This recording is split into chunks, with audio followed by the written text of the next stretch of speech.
Okay, please. Now let's look at this. Everybody should give me what they think is the right answer for this. So let's get a new window here. Okay, so I'm going to give you two implementations of code, right? Can everybody see my screen? Can everybody see this? Yes. Okay, good. Yeah. So this is the first part. So part A. So I have a list of numbers, right? And one, two, three, four, five, right? And then so this is a part A, right? So I'm telling you for I in range, length of nums, right? Print I. So this is part A. And then part B, right? So let's say nums is a very, yeah. And part B, I have for I in range, one, two, three, four, five, five, also print I, right?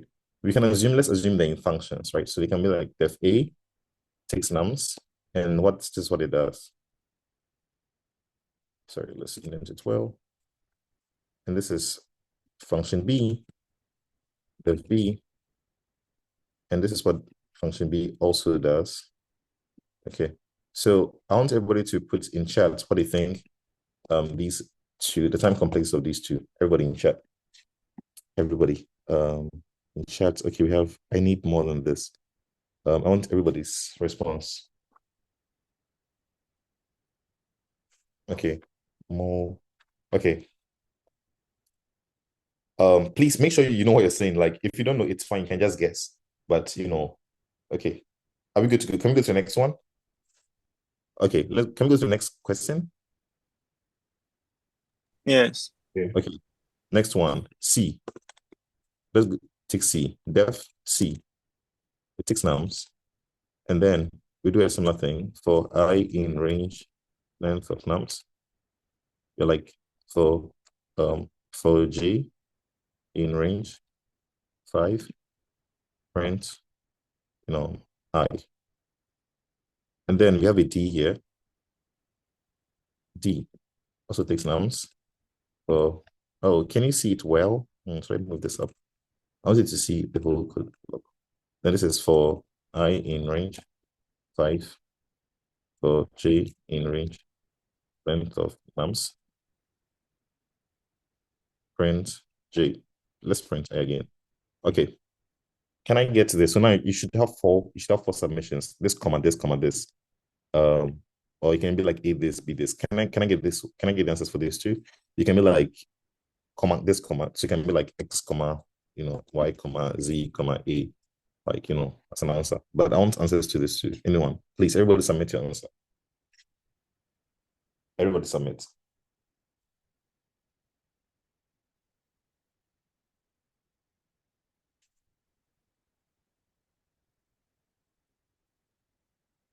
I like the answers I'm seeing. Okay, can we go through it now? Has everybody tried submitting this?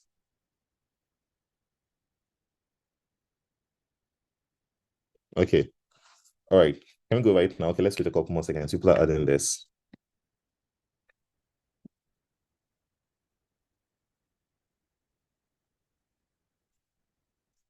Okay. Are we good to go? Are people want a few more seconds? Okay, a few more seconds. Okay, let's add 5 seconds to it. A, B, C. Time complexity of each. Yeah. Okay. Okay. Shall we proceed then? Okay. Okay, good. So the first one, what do we think is it? Just the first one. People said it was O of N. I think also O of N majorly. Right? Do you agree it's O of N? If you don't agree, be like no or why, right? It's O of N. Anybody tell me why it's O of N? Why is the first one O of N? Or mute yourself and talk, or put in chat anything. But I need somebody to talk. And please, let's move fast. We have a lot to do, I beg you. Let's not delay ourselves. Why is O of N? It's going to go through the list of numbers. So depending on how many the numbers are, it's going to iterate through that number Right. of values. So n just represents the number of values you're going to put there. Okay, good. We have to go through the entire list, right? So it's proportional to the length of numbers. Okay, good. Are we all good with that? Print is just constant time, right? This is just a constant time operation. Okay. Okay, now let's come here. What do people get for this? B. What do Of people get one for as B? well. All of one. O of one, right? So Why? this is Because all. This trickish calling us is I so don't think trickish. it's all of one though. This Not one, all of one. It's all of, why? yeah. So it's what? It's all of one. So tell me, yeah, Trickish. that's what I want us to get into. So tell me what you think, right? I Give me think the it's Don't answer all of N because of the function the range n we are using. elements. because If of the it's range one I'm from using. one Okay. to, it's still like Yeah. one. It's still the same thing as that O of n, the number two. It's still like visiting each number and elements proportional to the step. So it's still like O of n. Okay, But okay. but I've, isn't the 5 constant for like any function you put there? It's not going to just go 5 times. when I'm in parliament, let's take our time. We're in parliament. Okay. The left Elements. said we're going to go through it 5 times. Someone is saying because of the range function. Someone is saying, so let's break it down. Let's break it down. Are we all here? Let's all break it down. So if I do range of 4, what is given out? When I do range of 4, what happens? What's range of 4? Zero. 0 to 3. Exactly. 0 to 3. 0 to 3, right? 0 to 3. We all agree, right? Right. It gives 0 to 3 if you iterate through it. Okay. So this function, as you can see here, is going to expand to 0, 1, 2, 3, 4. Right. So, right, this is what is going to happen. When we see the time complexity of something, we're just saying that how much work do you do? Right? How much work do you do? If you take the first one, the amount of work you do is proportional to the length of n. That is to say that if n is 5, then we get this, right? Right? It was like length of nums, right? If n is 5, we're going to get something like for I in range this, right? If n is 50, we're going to get up to 49. If n is whatever, right? So that means that this thing is going to evaluate to some value depending on what this is dependent on this. It's the same thing as when we did math in high school and like y is equal to mx plus c or plus b, depending on where you schooled. If the best school Poco school, we use c. If you do y is equal to mx plus c, whatever value x is going to influence what y is. Do you agree? Like this is dependent on this. Does that make sense to everyone? There's a dependency here, right? Or even if you just do y is equal to mx, right?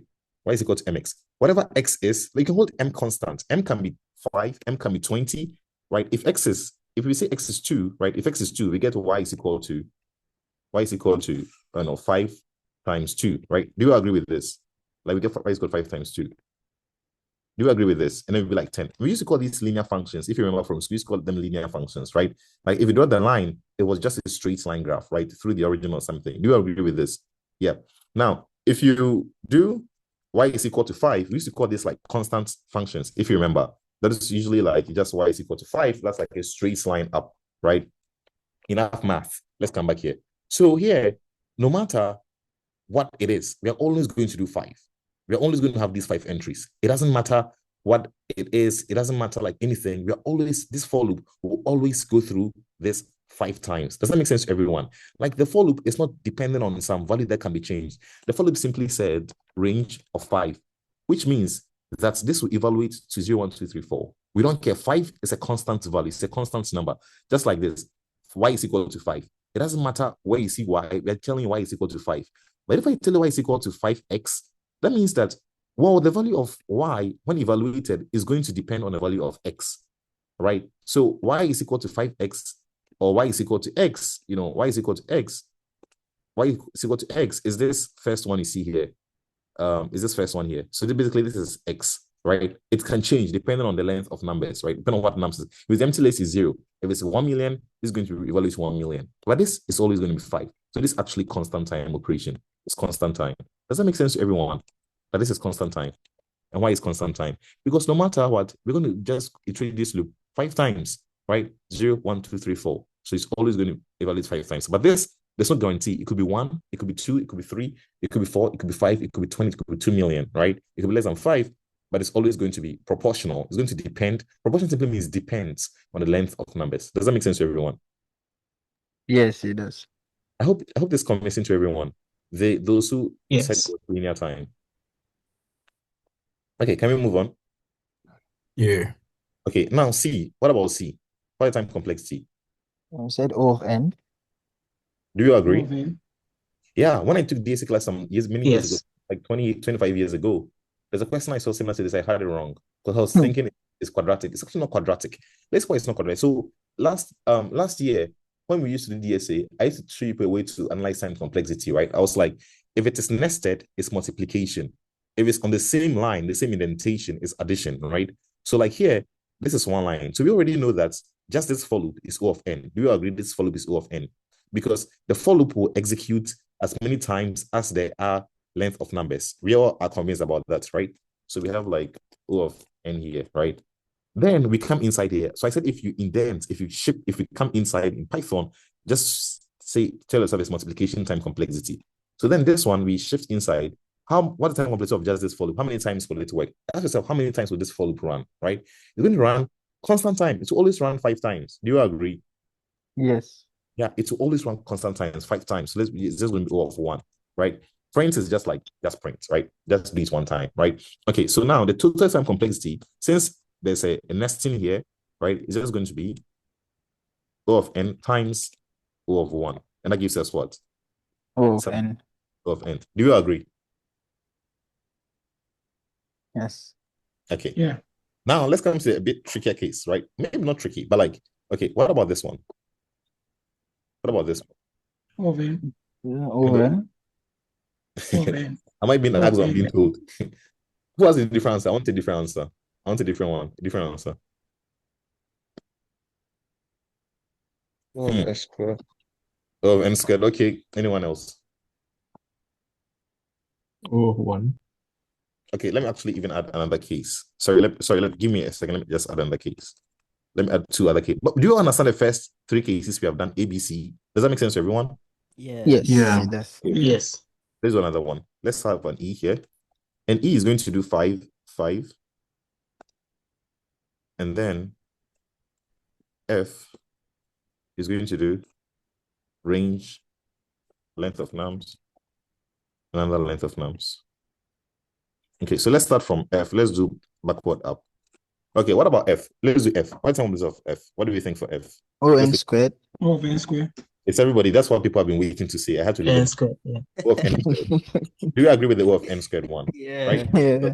The first for loop will go of n times. This will go of n times. You multiply them, you get n squared, right? Yeah. Right. And that's like how we look through the matrix, right? What about this? O of 1. O of O 1. of 1. We will always do 25 steps, right? That's like for every I, do 5 times. For every I, do J 5 times. For every I, do J. And that's going to be O of 1 times O of 1, right? Does that make sense to everyone? Yeah. Please, I appreciate it makes sense to everyone. I want everyone to understand. Please, when we come for this workshop, don't be like, I'll go and understand after we are done. You won't. After this one, you're going to watch a movie or a show or go walking. You will not have time to look at it again. So understand it on the call. That's why it's a live call. You're not watching a recording, right? What about this one? So it's O not of O n. of n. O of n. O of n. Okay, so this one we need to think O about of this. n. So this one is like for I in range 5, right? So that will be how many I's will be there? How many I's will be there? 5, 0 to 4. Right? 0 to 4, right? So it's going to be something like, let's see this. 0, 1, 2, 3, 4, right? Then you're like, okay, when you take the first I, do this n times. So let's say you're printing, let's say you're printing A, right? So you're printing A length of n times. So you're going to be like A, right? So you have going to do A, right? I'm going to do this A, right? Like you're going to basically do it a number of times, right? A, right? You're like sorry. Right? So now, what do you think time complexity of this is? I'm trying to make it a bit blurry, just to test people's understanding.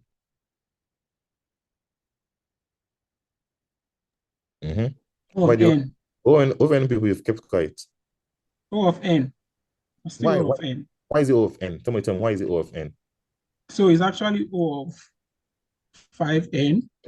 Mhm. So 5 goes 5 first. Yeah, right. 0 to 4. Yeah, because you just Then tell. Yeah. the next one goes. Sorry, go on. The next one goes the length of nums.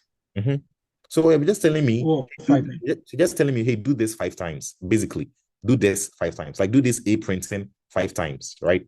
Just do this 5 times, right? And that's just like O of n. Let's just O of n. Right? You're just telling me, hey, do this A printing thing 5 times. Always do it 5 times. Like, because printing these 8 times is proportional to the length of n, right? O of n. We're like, oh, just do that like 5 times. The 5 is constant, right? That makes it, so it's basically K of n, but K is a constant. So we drop it and we get O of n. Does this make sense to everyone, please? Yes. Yeah, because it's very important because it's easy to forget, it's easy to mistake it, especially when it's nested. Like when it's nested like this. Did I bring that one? Yeah, like this case, like this, the C case is very easy to like, think of it like, in another way. But can we go on to the next topic? We have to move on. Can we move on? Question, quick one. Yeah. Yeah, go on. Yeah, so in case like it's a for loop and then a nested while loop. So maybe for I in like range of something and then you come down and then while probably I is less than Oh, let's K see. or something like that. Yes. For I in range, please everybody focus here, right? And then we have while, let's say Yes. B is equal to 0, and while J is less than, let's say, some another number, let's say M, right? So the way to understand complexity is this. I think people have a very fixed mentality of when it's nested for loops is N squared. No, it actually doesn't work like that. You can have nested, actually, look, the way to analyze this is this. Ask yourself, how much work do I do overall? If you check this one, the amount of work I do overall is, this for loop executes a total of N times, right? This for loop executes a total of 5 times, always 5 times, right? This one executes a total of N times, and for every N time, I do like 5 amount of work. So that's like it executes N times, and for every N times, I do 5 amount of work. I do like 5 amount of work, right? So that becomes 5 of O of N. But everybody here knows that we drop the constants. If you don't know, we are telling you we drop the constants, whether it's multiplication or just simple addition, right? So sometimes, right, you can have something like this, and it's O of N squared. You can also have this where it is O of N, right? Because look, assume that M is 5. If you have this, it becomes O of N. Do you agree why it is O of N? Because if I'm just incrementing J by 1, like this for loop will execute at most 5 times, just like the first case we have. Does everybody agree? Yes. Everybody agrees, right?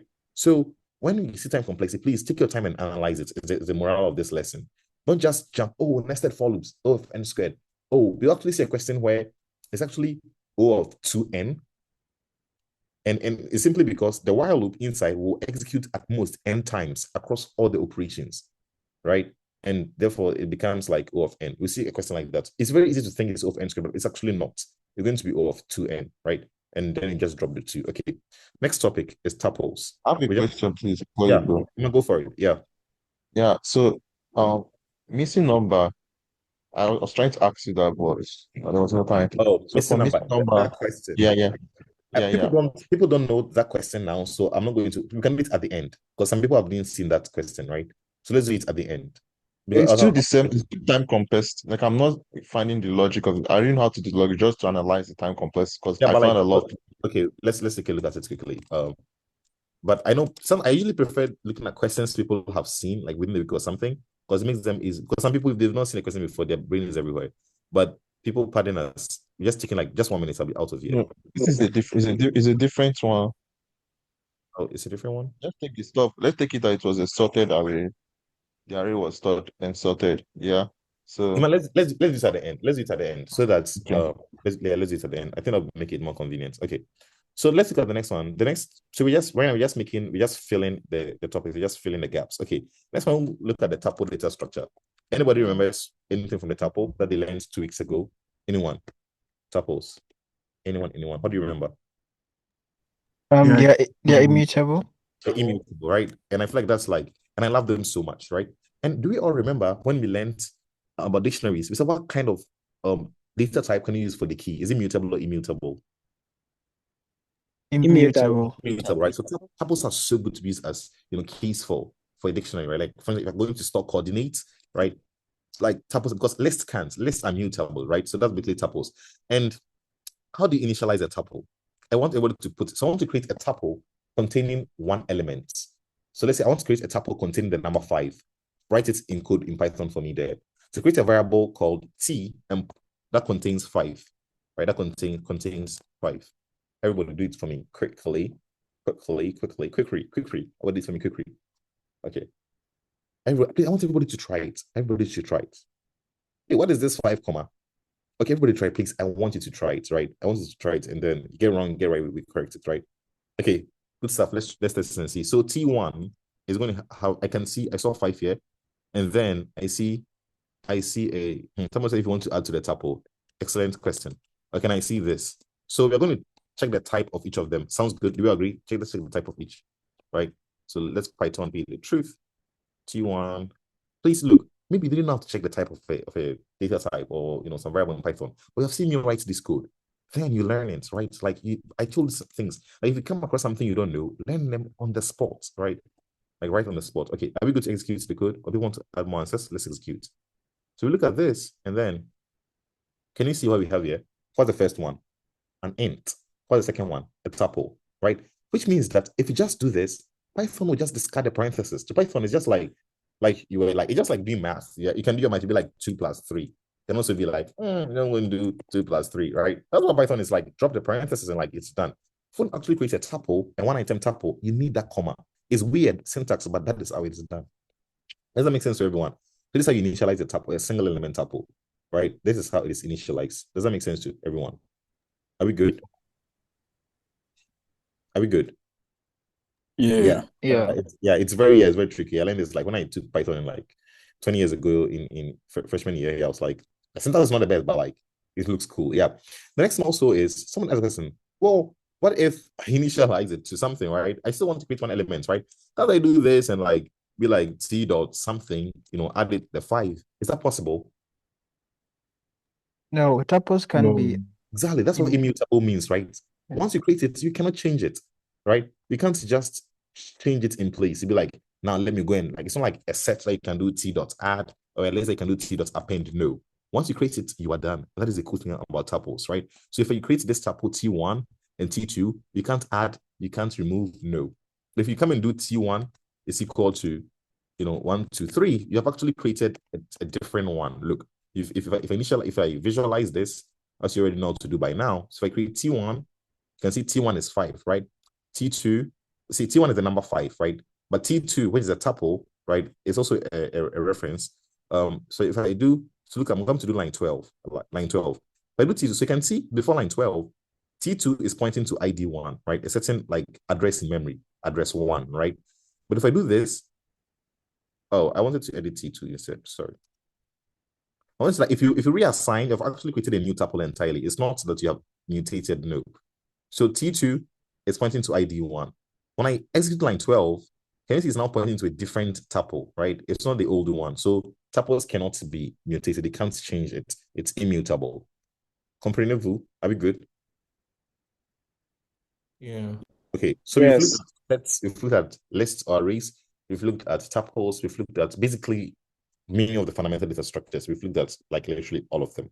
Okay, now let's go to there's 2 pointers. I'm going to postpone 2 pointers a bit for now because we're already in the coding space. So let's just go to the next one.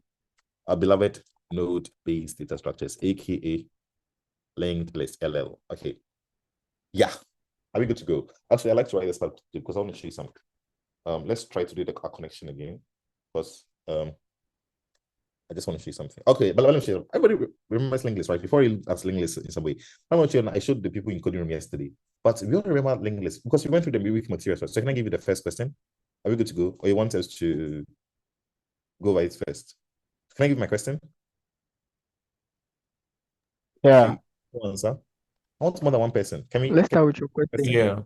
Yeah, let's start with the question. Okay, sounds good. So let's create a class node and let's give it a def init. Self. We probably use this one later. Okay, it's self. Let's go to self.next is equal to none. Oh, for now, you just even we can even omit this. Let's comment this. We don't even need this for the question I'm going to ask. Then let's create a node. So let's call it node 1. Let's create a node with value A. Then let's create a node 2 with value also to be node 1, right? I'm going to do node 1.val. It's equal to B. Then I'm going to print node 1.val.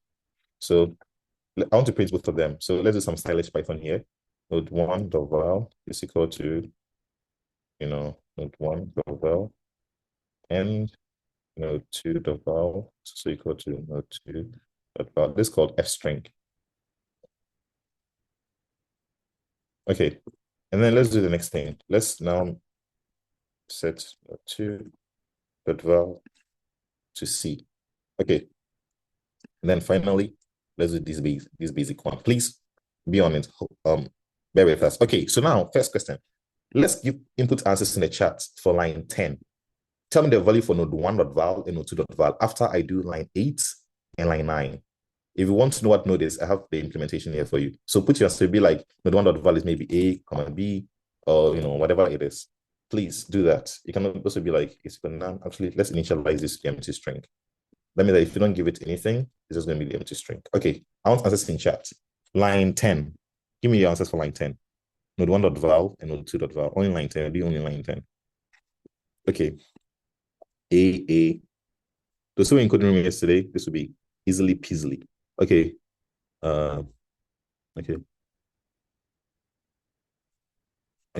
Okay. Good. Easily peasily. Okay. Good stuff. We all agree. I'm not going to check that. Let's come to line 13.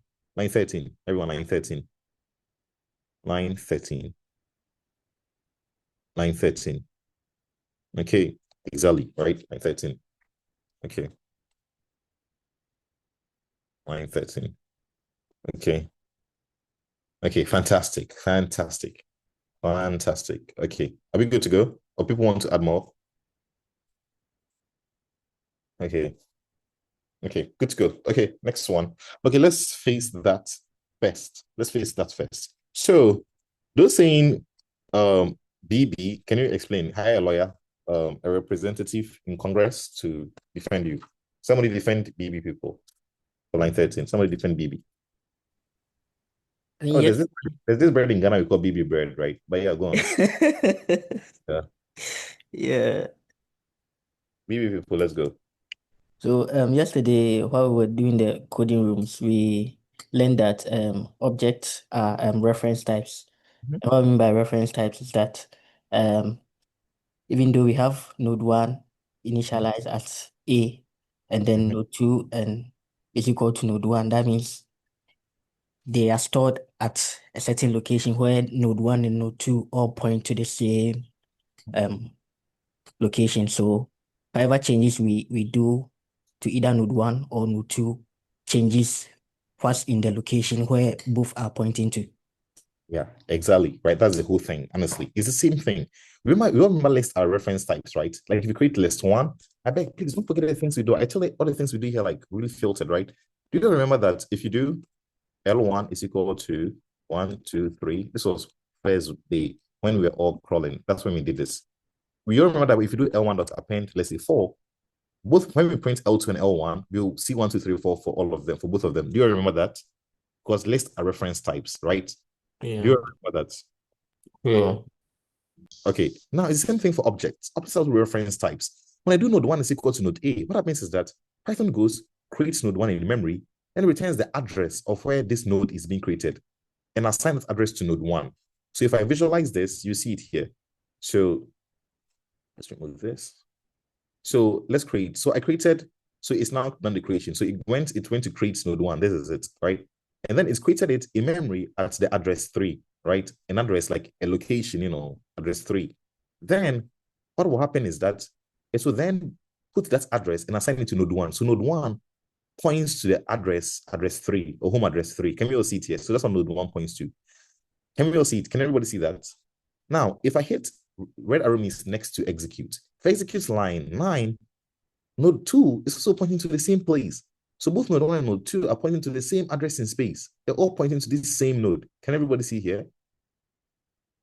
Can we all see address 3, which means that whatever change I do with node 1 to this address is going to happen to node 2 when I also print it out, right? So the first one, everybody had it right. That was, AA. We can all see it here, AA. When I do node 1 node's value is equal to B, can you see I changed that, that value from A to B using node 1. But guess what? They are all pointing to ID3. So if I print them, they're both going to give me B. So BB bread was right. Does that make sense to everyone? Reference type. So that's when we met that we told you let's reference types. We've seen another one. Objects are reference types, right? Like when you create them, what it happens that it creates in space, then it stores the address, the reference to that object in space in the variable. Okay. Now let's put our answers in chat for line 17 or 16. Line 16. What is the value? Okay. Yeah, I can measure the team. Okay. Okay, you are very good people. Okay, exactly so, right? Exactly. So now it's CC. I hope that's clear to everyone. Okay, are we good to go to our linked list now? Time to jump it. Okay, so let me try to, but we've still started linked list though. Technically, we actually started. So let's see if I can, let's try the screen share again. Bear with me.